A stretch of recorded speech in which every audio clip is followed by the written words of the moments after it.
Hey, what's good, beautiful people? Good Doc back again, once again, with a story that is 2 years too late, or a foreigner reacts video that is 2 years too late. Okay, I wanted to talk to you about a particular video that resurfaced in my news feed recently. It was about the white guy who identified himself as a Filipina or a Filipino woman. Basically, he was transracial and transgendering himself based on his identity.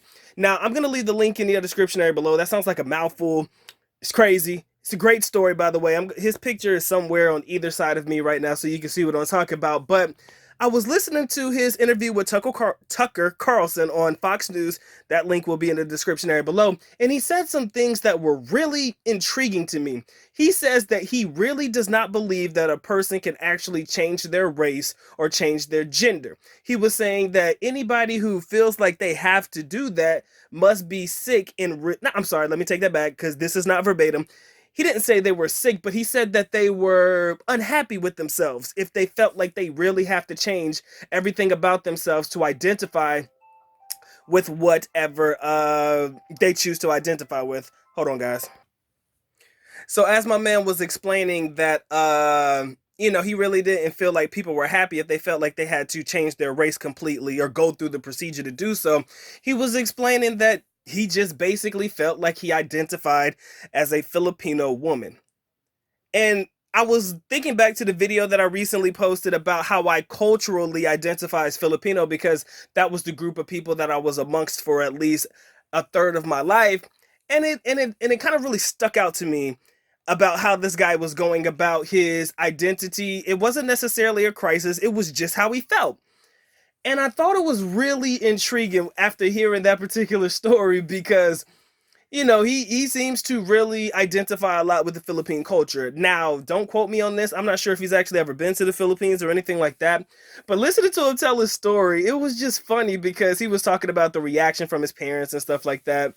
And it was one thing for me to hear that he felt like he identified with Filipino people. I was like, hey, somebody I could fuck with.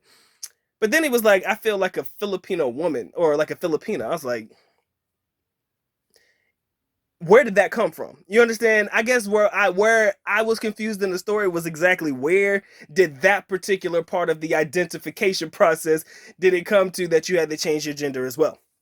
He set up his Facebook group or whatever it may be. I forgot I think it was a Facebook group. And again, 2 years too late on this story, but it still has great talking points even today. And I'm definitely interested to hear what you guys have to say about this story. This was one of the stories that I wish that I would have covered back then, but I wasn't really on the particular Foreigner Reacts type of video concept.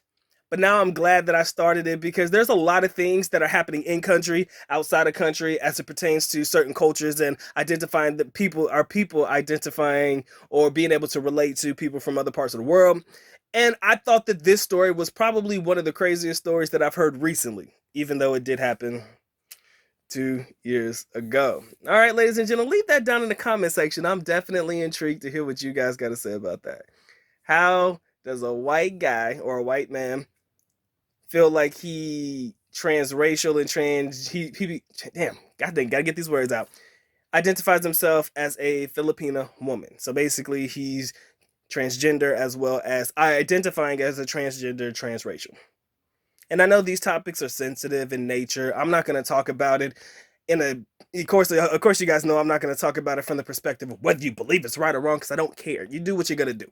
All right, that's not where I'm touching on it. I'm just definitely touching on his thoughts on why he believes he feels this certain kind of way. So watch the interview if you haven't watched it already. It's about 5 minutes long and it's going to be linked in the description, guys. With that being said, let the good dog know how you feel, man. Take care. Peace.